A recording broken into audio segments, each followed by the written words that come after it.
Você está ouvindo o Ei Gestor, conteúdo para uma gestão em saúde acessível e descomplicada.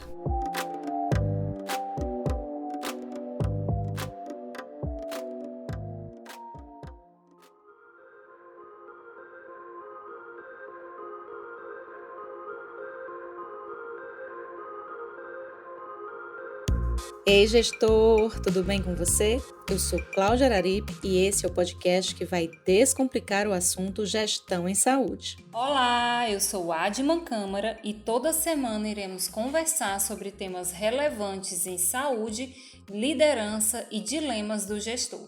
E o assunto de hoje é gestão ágil em saúde e seus benefícios em tempos de incerteza. Criada inicialmente para a gestão de projetos de TI, a gestão ágil tem conquistado espaço de honra na saúde por duas características: a complexidade e a incerteza. Afinal, existe ambiente mais complexo e incerto que o ambiente da saúde? É verdade. E isso nos faz lembrar o tema lá do nosso primeiro episódio, quando falamos do mundo VUCA e a evolução para o BANI.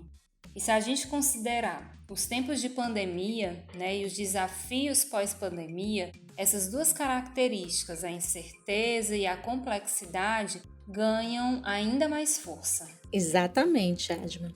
E então, você já utiliza algum método ágil em sua gestão? Na saúde, o Lean Healthcare é o método ágil mais conhecido. No entanto, outros métodos como o Canvas, o Scrum, o Kanban, XP e outros também já são utilizados com bastante respaldo na gestão de projetos de saúde. Cláudia, vamos deixar nossos ouvintes com aquele gostinho de quero mais, pois esse assunto vai ser debatido neste e no próximo episódio, certo?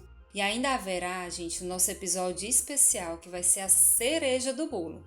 Então, vamos começar! Já falamos aqui que a gestão em saúde segue o modelo de gestão tradicional. E a gestão tradicional tem a sua história e o seu valor e foram construídos com base na previsibilidade.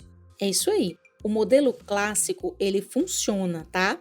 Mas não responde mais com o mesmo resultado em momentos como o que estamos vivendo. Lembra do nosso primeiro episódio, quando falamos sobre os conceitos de VUCA e BANI? Pois é. E a grande sacada é usar o modelo de gestão ágil quando precisamos enfrentar a incerteza. Os dois modelos de gestão, eles podem conviver entre si de maneira harmoniosa, mas é importante falar que a tendência ao modelo ágil está se consolidando para resolver o que precisa de agilidade e adaptabilidade. Vamos lá, Adman? O que são os métodos ágeis? Os métodos ágeis, eles são uma coleção de diferentes técnicas que compartilham os mesmos valores, os mesmos princípios básicos. Esses princípios surgiram junto com o Manifesto Ágil e, como já falamos, inicialmente eram voltados à gestão de TI, mais precisamente para a construção de softwares e que hoje já estão presentes em diversos segmentos empresariais. Cada método ele possui as suas peculiaridades, mas partilham os mesmos conceitos básicos, certo? E esses conceitos, eles proporcionam ao gestor estruturar entregas em ciclos curtos, rápidos e frequentes, permitindo uma maior adaptabilidade, uma maior velocidade e o principal, que é o aprendizado contínuo da equipe. Descomplicando, podemos dizer que esses métodos geram uma melhoria contínua para os processos de trabalho e para a equipe, pois há uma interação constante, acompanhamento de perto e as metas são fragmentadas em ações menores, mais rápidas de serem desenvolvidas e que juntas produzem o resultado final. Isso mesmo. E assim, como a nossa palavra de ordem é descomplicar, quando pensamos no roteiro desse programa, procuramos trazer para vocês uma ideia mais macro do que seriam esses métodos, certo? Não temos como destrinchar todos aqui, e nosso objetivo será plantar a semente da agilidade da gestão da mudança. Então, dando continuidade ao tema de hoje, vamos falar um pouco sobre os princípios que são comuns aos métodos ágeis. E o primeiro princípio de que os indivíduos e interações são mais importantes que processos e ferramentas, certo? Esse primeiro princípio, ele traz um olhar para a questão da proximidade, não necessariamente física, né, mas do vínculo entre os membros de um time, das interações entre as áreas internas, gestores, colaboradores e clientes. Os processos, eles continuam existindo, mas o foco está nas relações, nas necessidades dos clientes e na prevenção de desperdícios. Processos que não funcionam devem ser enxergados e atualizados. É isso aí. E o segundo princípio, gente, ele é bem a nossa cara, tá? Qual é o segundo princípio? Vamos lá. Produto funcionando mais que a documentação detalhada. Claro que os registros são essenciais e a qualidade deles é inegociável, mas a prioridade está em fazer acontecer. São exemplos práticos a aceleração dos processos para se criar a vacina para combate ao Covid-19 e em nosso dia a dia podemos trazer como exemplo a implantação de protocolos essenciais que colocar etapas em prática com segurança e constância vale muito mais que a produção de manuais e a espera pela condição perfeita para começar. Excelente! E continuando, o terceiro princípio é a colaboração com o cliente deve ser mais do que a negociação de contratos. E este princípio busca mudar o paradigma da relação contratual. Portanto, o foco ele passa a ser a colaboração e a relação com transparência e confiança. O contrato é necessário, né? Ele deve continuar existindo, mas existem diversos contextos onde as negociações não deveriam demorar. Mas, um tempo muito prolongado e mais do que o prazo correto para implementar uma solução ou mais do que o prazo correto para atender um cliente. Um exemplo clássico disso são as análises de convênios. Muitas vezes elas demoram um tempo elevado para aprovar a liberação de um exame ou de um procedimento e quando há finalmente a autorização, às vezes não há mais sentido e até mesmo pode trazer um impacto negativo para o prognóstico do paciente.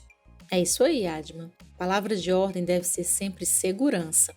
E o último princípio, gente, ele se refere à flexibilidade de mudança, que deve ser mais importante que seguir um plano.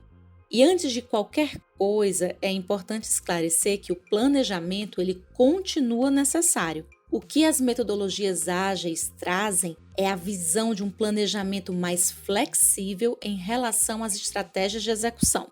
Um exemplo prático é a fragmentação de um projeto em etapas com equipes autogerenciáveis e que conseguem enxergar as entregas de forma recorrente, no lugar de esperar meses até conhecer o produto final. E uma dica para colocar esse princípio em prática é desenvolver o feedback constante com a equipe na execução dos projetos. Acho importante falar também que as metodologias ágeis não estão relacionadas apenas à incorporação de novas tecnologias. A grande sacada é sempre procurar resolver o problema do cliente e algumas ferramentas que já falamos aqui são aliadas desses métodos, como a gestão à vista e o empoderamento das equipes. E nós podemos citar algumas das muitas vantagens da aplicação dos métodos ágeis no gerenciamento de processos. Por exemplo, um maior alinhamento entre o time, economia de recursos, redução de riscos e agilidade na execução do projeto como um todo.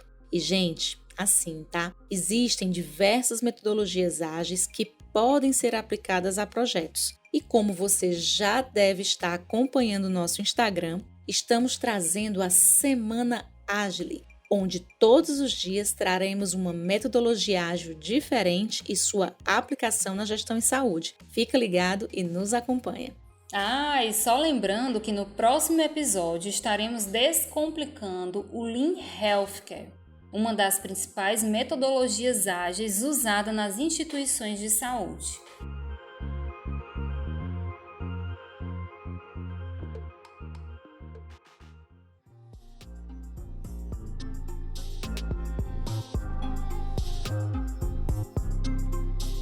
E para finalizar, escolhemos aqui 2 métodos muito utilizados para passarmos uma visão geral especialmente para você.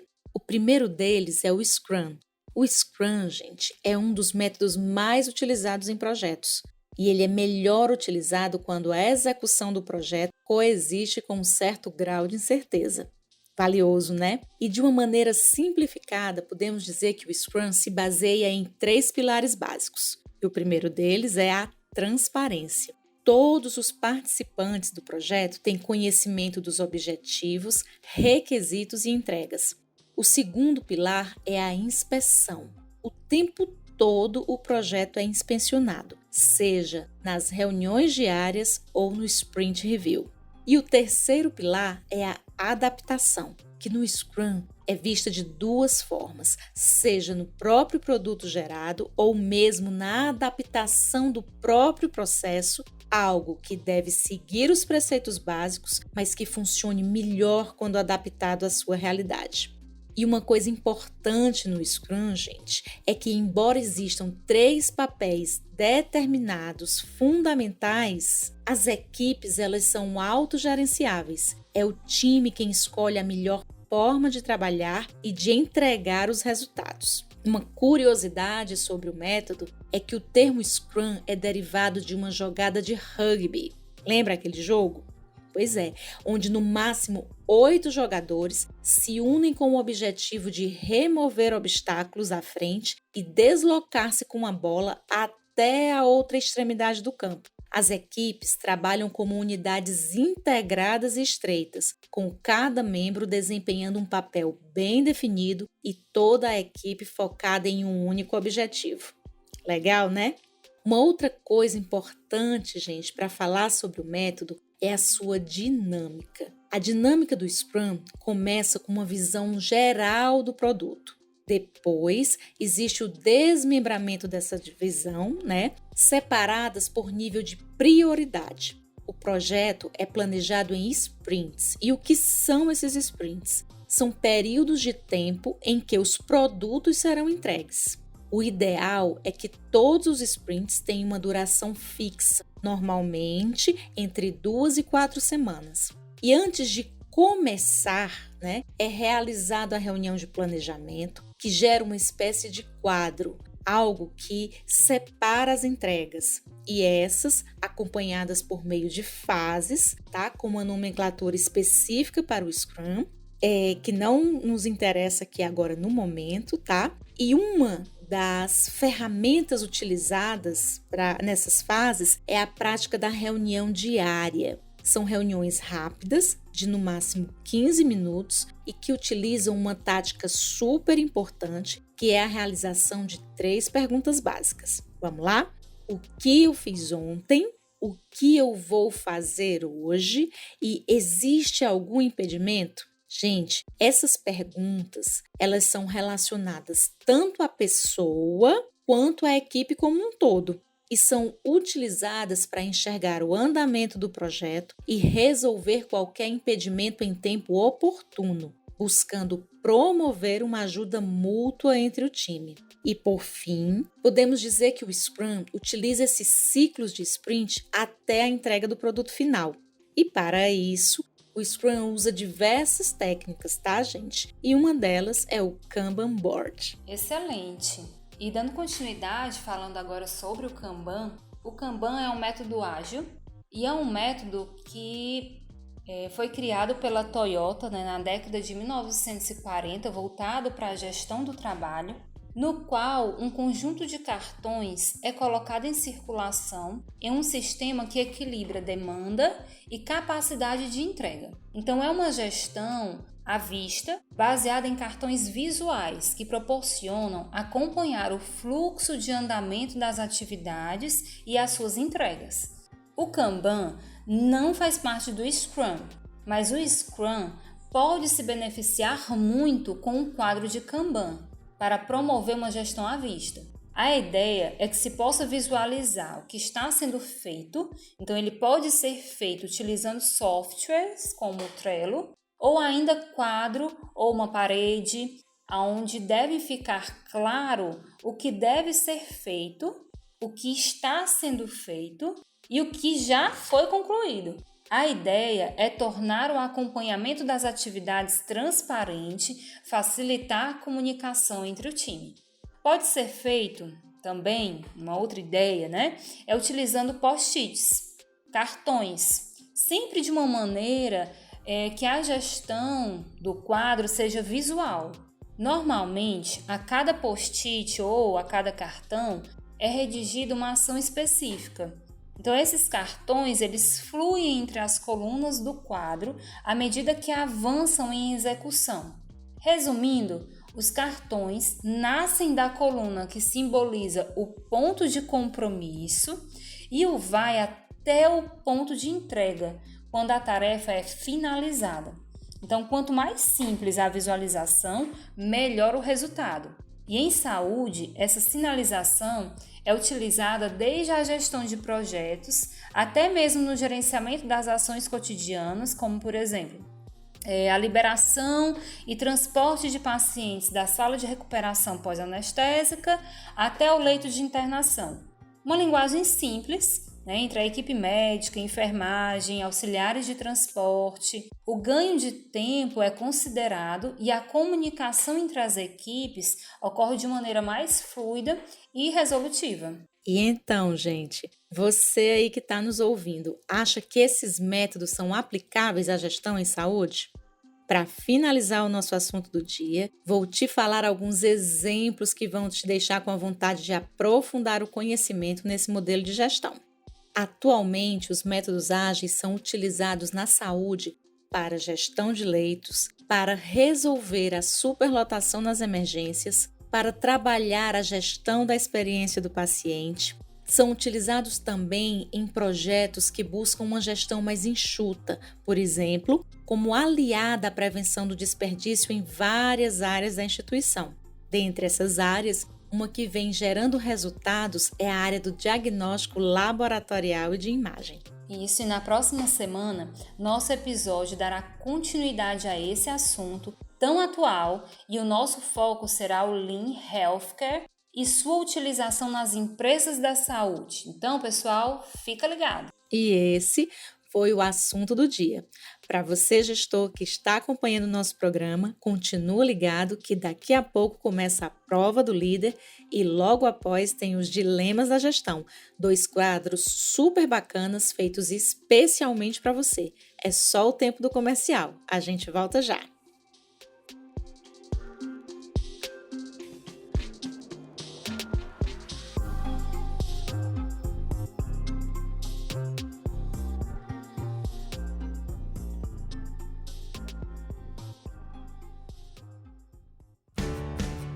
O quanto você tem investido em seu desenvolvimento.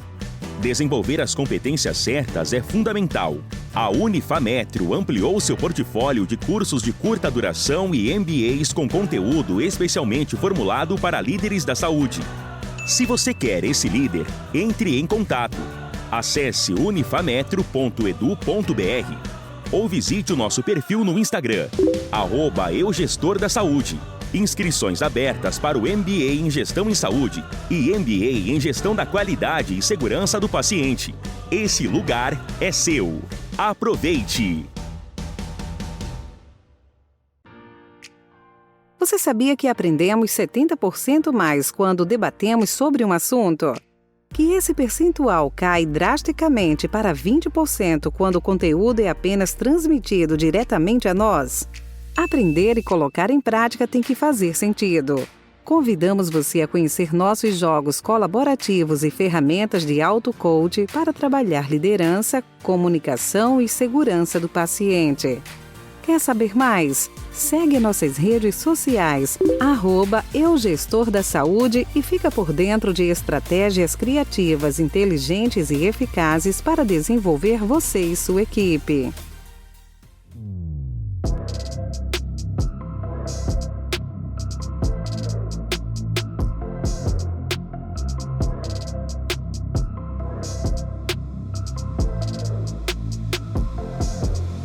E chegou o momento da prova do líder. Às vezes, a liderança é quase uma prova de resistência, mas você não está sozinho. Tá pronto para ouvir nossas dicas, reflexões e partilhas? A prova do líder de hoje é sobre liderança empática. Vamos conversar um pouco sobre como essa habilidade pode gerar resultados surpreendentes e afetar de maneira positiva a vida do líder. É isso mesmo que você ouviu, tá? A vida do líder. Quando a gente fala sobre liderança, vem sempre uma infinidade de expectativas em torno do resultado que um bom líder é capaz de gerar. Mas já falamos aqui que é possível gerar resultado, sustentar esse resultado e dirimir as fraquezas quando enxergamos a liderança de uma maneira mais abrangente. E o que isso quer dizer? Simples. Para ter resultado, você não precisa ter um foco apenas nele. Quando se fala em organizações de saúde, principalmente, o resultado é fruto do trabalho de uma equipe multiprofissional e interdisciplinar. Já falamos aqui também que estamos vivendo um mundo bunny, onde as coisas acontecem de maneira super rápida e precisamos nos adaptar a elas, utilizando a transparência, a comunicação assertiva e a empatia. Pois bem, como posso desenvolver a empatia enquanto líder? Afinal, é fácil falar sobre se colocar no lugar do outro, mas essa tarefa não é simples, principalmente quando envolve questões de trabalho, riscos e geração de resultado. Ao mesmo tempo, é super importante falar sobre esse tema também pela ótica do líder, pois existe uma linha muito tênue entre ser empático e preservar a própria saúde mental. É uma questão de maturidade emocional. E aí, gestor, o que falamos até aqui fez sentido para você? Se sim, que tal ouvir nossas dicas para desenvolver ou fortalecer sua liderança?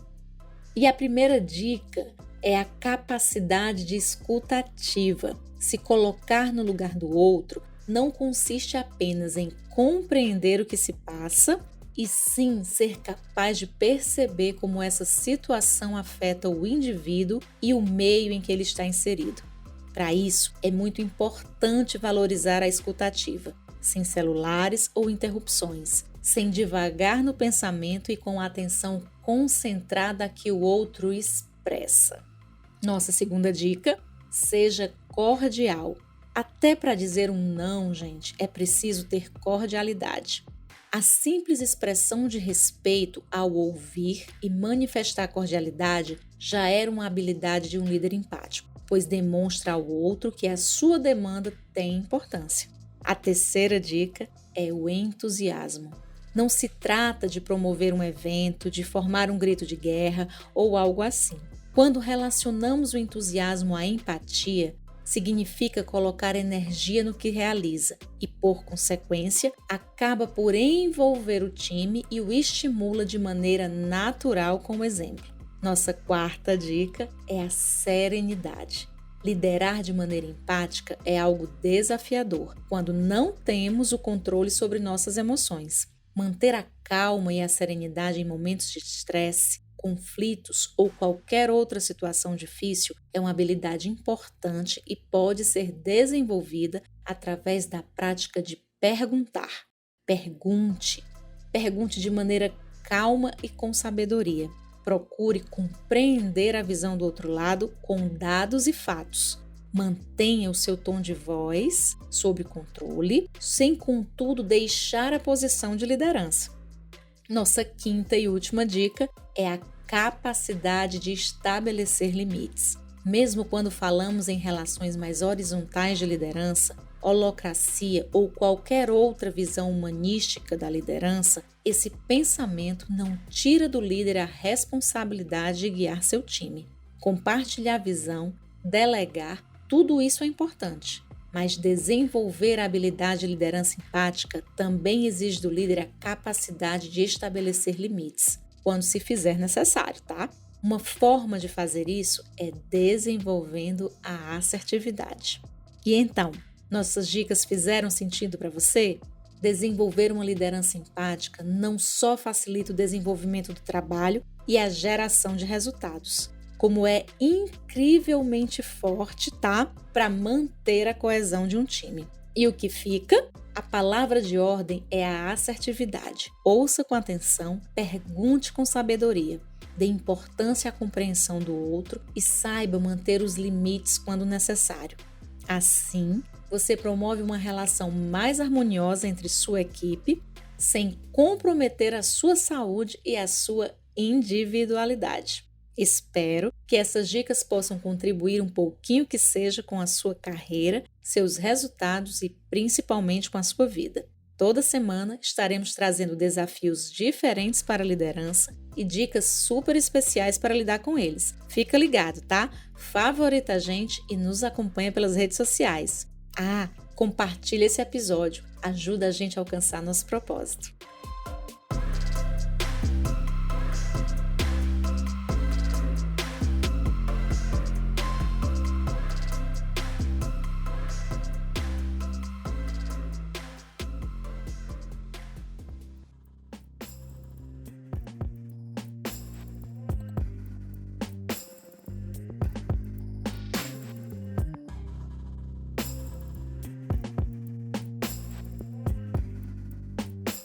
E agora, o tão esperado quadro Dilemas da Gestão. Chegou a hora daquele papo direto com você, gestor.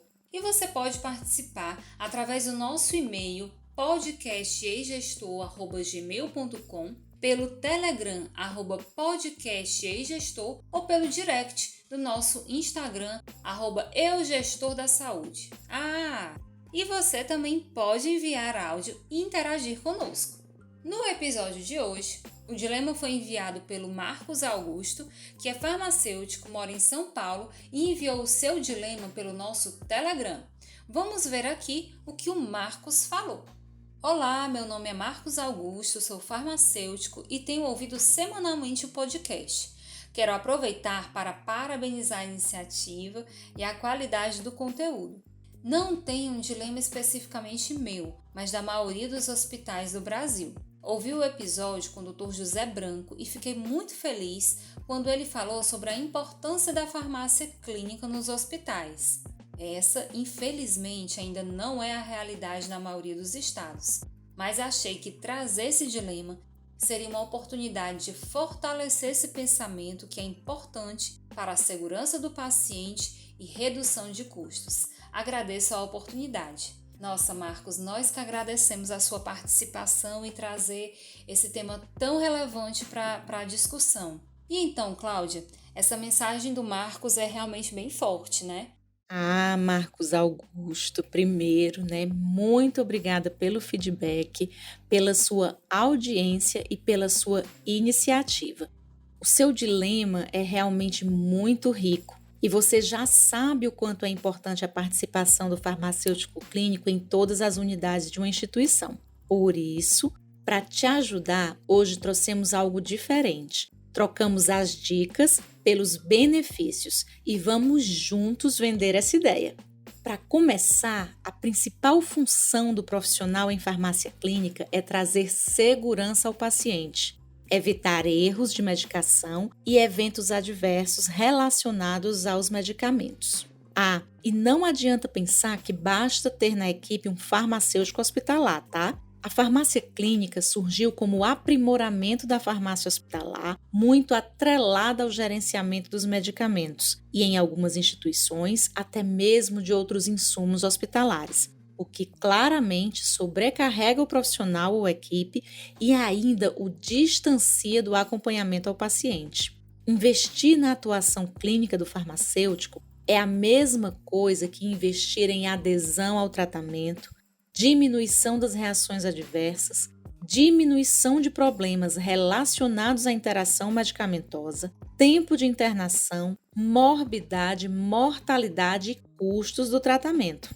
E esse investimento é uma questão de decisão, tá? Para implantar um programa de farmácia clínica hospitalar, devem ser atendidos pré-requisitos primários e o apoio dos gestores é o principal, é o fundamental, passo inicial, tá? O segundo pré-requisito é ter um sistema de distribuição de medicamentos em dose unitária ou dose individualizada. E o terceiro, disponibilidade de tempo para a prática clínica farmacêutica e a inserção do farmacêutico na equipe multiprofissional. Gente, nós estamos vivendo uma era de ressignificação das organizações de saúde. Precisamos nos reinventar. Nós estamos vivenciando uma crise sem proporções e o mínimo que podemos fazer enquanto espécie inteligente é procurar aprender, enxergar o que não está funcionando e buscar alternativas para a melhoria.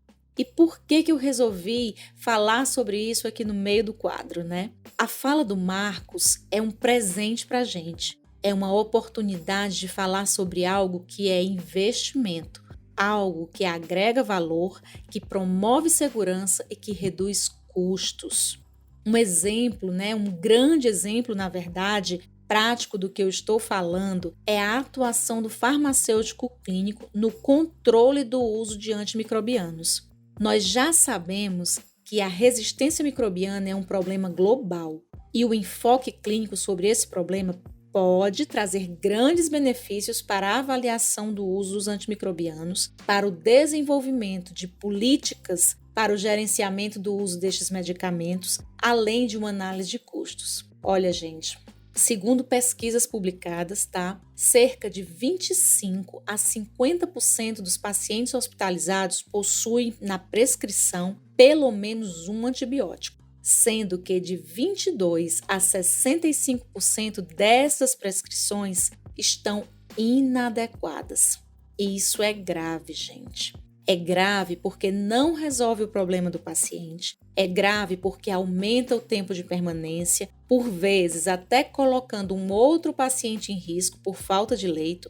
E ainda é desperdício, que em saúde, ser omisso ao desperdício, a gente pode dizer que é um pecado mortal.